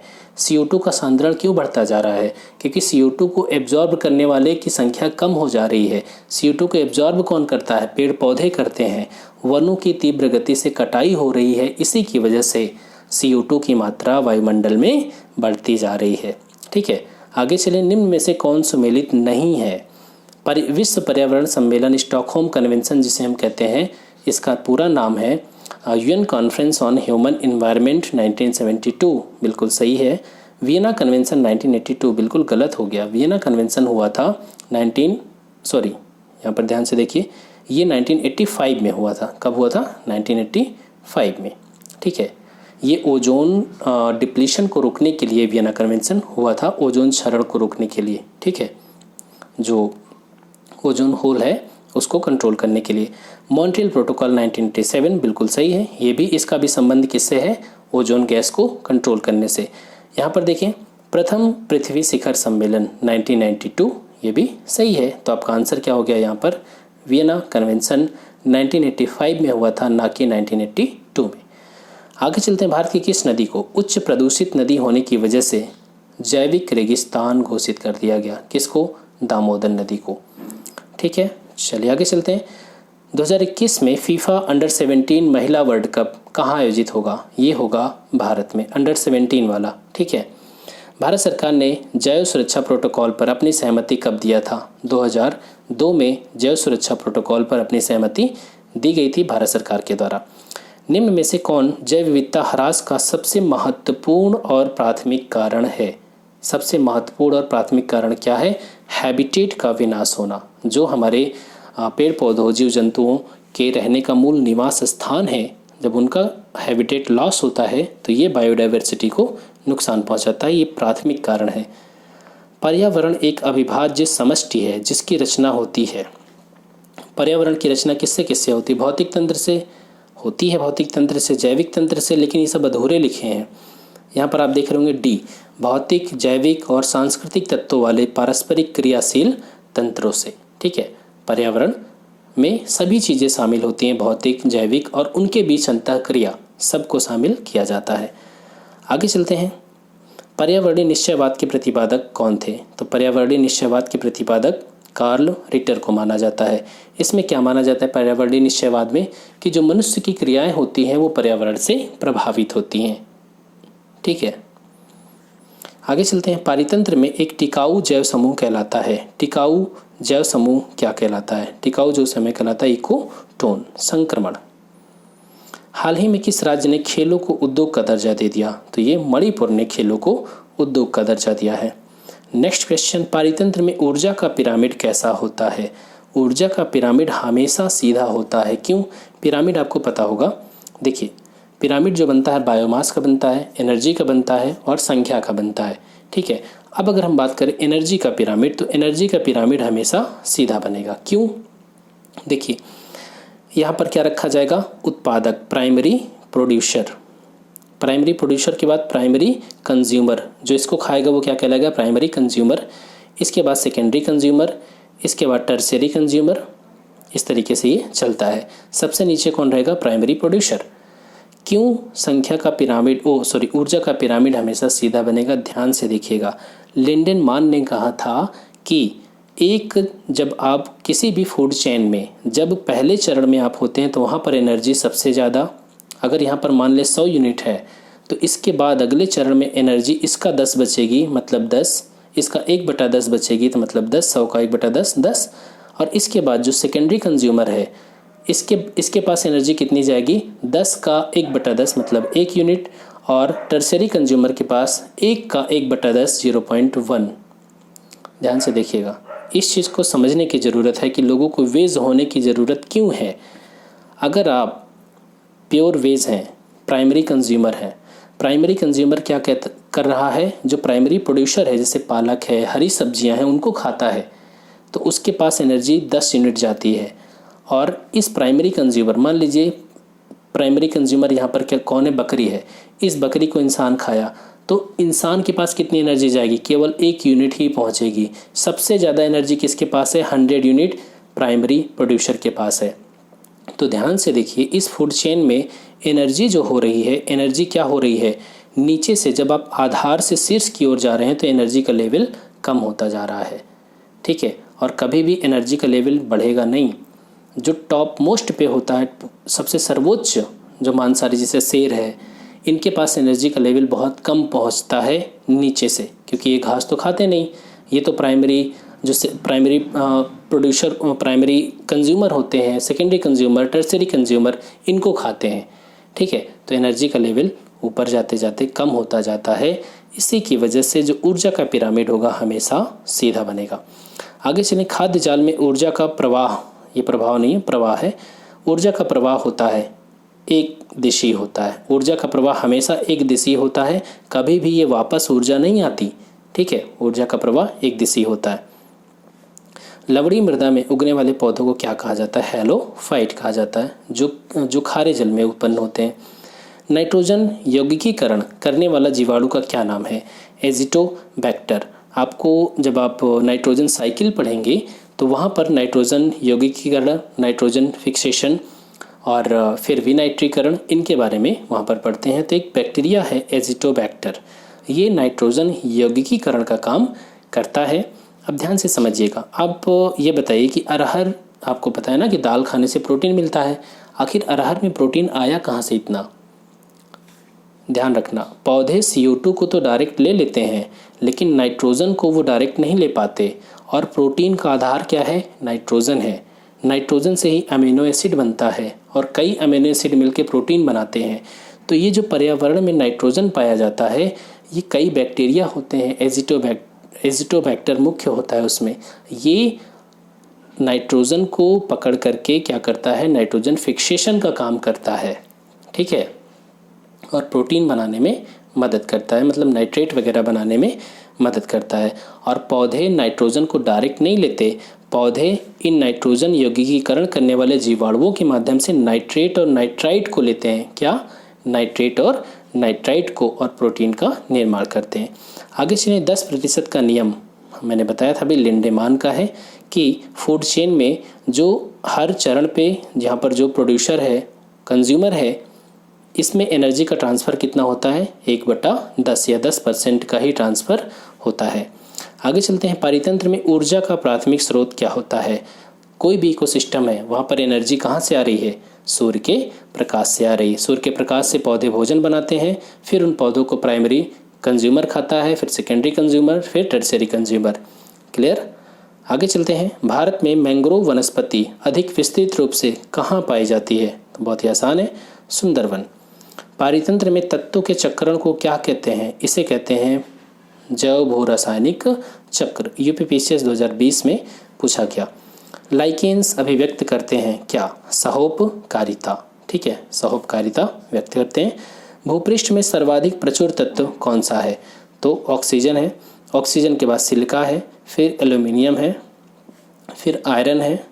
ठीक है, तो सबसे ज़्यादा भूपृष्ठ में क्या पाया जाता है, ऑक्सीजन। निम्न में से किस प्रकार के वन भारत में सर्वाधिक हैं?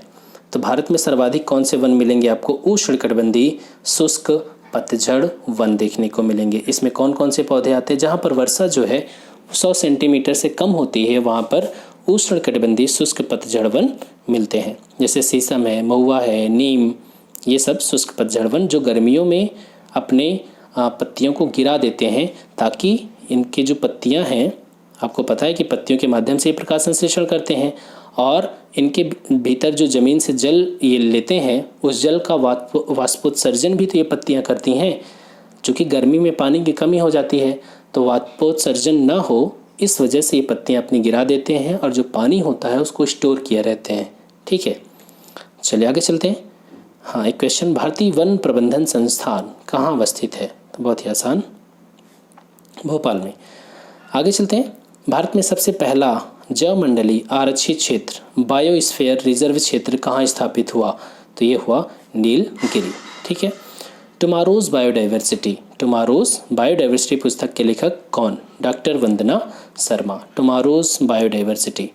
आगे चलते हैं। सर्वाधिक जैव विविधता कहाँ मिलेगी? तो ये केरल की शांत घाटी में। ठीक है, इतना शांत, यहाँ पर बहुत ही घना जंगल है और घना जंगल होने की वजह से यहाँ पर आवास वगैरह बहुत कम, तो यहाँ पर बहुत ही शांति रहती है, इस वजह से इसे शांत घाटी नाम दे दिया गया।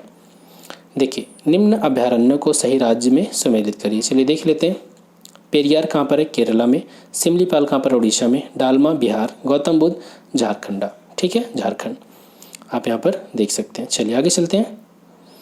कार्टाजेना प्रोटोकॉल का संबंध किससे है? कार्टाजेना प्रोटोकॉल का संबंध जैव सुरक्षा समझौता से है। ठीक है, जैव सुरक्षा समझौता। मोटर वाहनों से निकलने वाली निम्न में से कौन सी एक मुख्य प्रदूषक गैस है? Carbon monoxide. बहुत ही खतरनाक गैस है, कार्बन डाइऑक्साइड से भी खतरनाक है। स्विमिंग पूल में तैरने से मनुष्य की त्वचा जल जाती है, क्यों? क्लोरीन की वजह से। ठीक है, चलिए आगे चलें।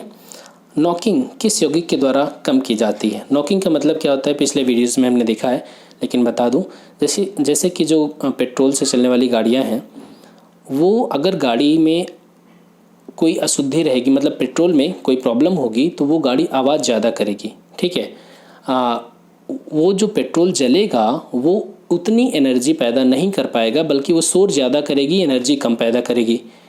तो ये जो नॉकिंग है, नॉकिंग का मतलब शोर करना। ठीक है, इस नॉकिंग को कम करने के लिए टेट्रा एथिल लेड मिलाया जाता है ताकि उसकी जो अपस्फोटन दर है वो कम हो जाए और ईंधन की ऑक्टेन संख्या बढ़ जाए। याद रखना, ऑक्टेन संख्या जिस ईंधन की सबसे ज़्यादा होती है वो ईंधन अच्छा माना जाता है। ठीक है, तो ऑक्टेन संख्या बढ़ाने के लिए, अपस्फोटन दर को कम करने के लिए पेट्रोल में टेट्रा एथिल लेड मिलाया जाता है। आगे चलते हैं। पैरोक्सी एसिटिल नाइट्रेट, पैन क्या है? ये यूपीएससी 2018 में पूछा गया था। पैन एक वायु प्रदूषक है। ठीक है, अभी दिल्ली जैसे शहरों में धुंध छाया जाने लगा, सर्दियों में अक्सर ये देखने को मिलता है। तो पैन जो है एक द्वितीयक प्रदूषक है। पैन नॉर्मली एग्जिस्ट नहीं करता, प्राइमरी पोल्यूटेंट नहीं है, ये सेकेंडरी पोल्यूटेंट है। आगे चलते हैं। भारत में जल प्रदूषण नियंत्रण कब लागू हुआ? 1974 में। नेक्स्ट क्वेश्चन, मृदा प्रदूषण का सबसे महत्वपूर्ण कारक हो सकता है प्लास्टिक। बहुत ही खतरनाक, क्योंकि कई हजार सालों तक प्लास्टिक ख़त्म नहीं होती। ठीक है, तो मृदा को ये खतरनाक तरीके से पोल्यूटेड करती है। धुंध, कोहरा, स्मॉग क्या है? ध्यान से देखिए, तो ये दो वर्ड से मिलके बना है। Smoke, SMOKE plus fog, smoke plus fog, ये बन जाता है स्मॉग। अभी दिल्ली में स्मॉग छाने लगा है। ठीक है, धुआं और फॉग मिल करके। अभी जब कोहरा बनेगा, कोहरा प्लस स्मोक, धुआं जो फैक्ट्रियों से निकलने वाला धुआं है, ये मिल करके स्मॉग बनाएगा और लोग बाहर निकलेंगे तो उनको गले में समस्या, फेफड़े में समस्या, बहुत सारी समस्याएं। CO का विषैला प्रभाव होता है क्योंकि हीमोग्लोबिन के लिए, CO का मतलब कार्बन मोनोऑक्साइड का विषैला प्रभाव होता है क्योंकि हीमोग्लोबिन के लिए इसकी सांद्रता ऑक्सीजन की तुलना में होती है लगभग 200 गुना, 250 गुना से ज़्यादा होती है। समझिएगा, हम जब सांस लेते हैं तो ऑक्सीजन छोड़ते हैं, लेकिन याद रखना ऑक्सीजन लेते भी हैं क्योंकि वायुमंडल में तो है ही है ना, वायुमंडल वाली गैस में। लेकिन ध्यान रखना, अगर कहीं पर कार्बन मोनोऑक्साइड है तो वो आपके ब्लड में हीमोग्लोबिन से जुड़ने की क्षमता कहीं उससे ज़्यादा होती है CO2 से, ठीक है। और जब कार्बन मोनोऑक्साइड आपकी हीमोग्लोबिन से जुड़ जाती है तो आपके शरीर में जो ऑक्सी हीमोग्लोबिन बनना चाहिए था वो बन जाता है कार्बोक्सी हीमोग्लोबिन। और कार्बोक्सी हीमोग्लोबिन बन जाने की वजह से आपके शरीर में ऑक्सीजन का लेवल कम हो जाता है, जिस वजह से दम घुटने से मौत हो जाती है। इसीलिए जो लोग कोयले की अंगीठी जला करके सो जाते हैं और रात में जब उस कोयले से कार्बन मोनोऑक्साइड गैस निकलती है और आदमी सो रहा है तो वो सुबह उठता नहीं है, वो सोता ही रह जाता है, ठीक है। क्योंकि उसके शरीर में ऑक्सीजन का जो लेवल है वो कम हो गया। उसके शरीर में जब लेवल कम हो गया ऑक्सीजन का तो उसके दम घुटने की वजह से मौत हो जाती है, ठीक। चलिए, वायु प्रदूषक के विश्वसनीय संकेतक हैं कौन? लाइकेन और फर्न, ठीक है। ये वायु प्रदूषक के संकेतक हैं। कैसे संकेत देते हैं? देखिए, पिछले वीडियोज़ में भी हमने बात किया था कि आप गाँव में हैंडपम्प जहाँ पर होता है वहाँ पर आसपास देखिए, हैंडपम्प का जो एक चट्टा होता है ना, जहाँ पर हैंडपम्प लगा होता है, लोग यहीं पर नहाते हैं, धोते, कपड़ा धोते हैं, तो उसके साइड में देखिए हरा हरा दीवार पर एकदम चिपका होगा, वो लाइकेन है। काई अलग होता है, ठीक है, शैवाल अलग होता है, लाइकेन अलग होता है। जहाँ पर वायु प्रदूषण बहुत ज़्यादा होगा वहाँ पर लाइकेन आपको देखने को नहीं मिलेगा। जहाँ पर प्रदूषण कम होगा वहाँ पर लाइकेन देखने को मिलेगा। इसीलिए लाइकेन को वायु प्रदूषण का एक विश्वसनीय संकेतक माना जाता है। तो दोस्तों, ये हमने 150 क्वेश्चन कवर किए और आई होप कि आपको मज़ा आया होगा। और प्लीज़ आप चैनल को सब्सक्राइब करना ना भूलें और वीडियो को शेयर करें। Thanks for watching, keep smiling.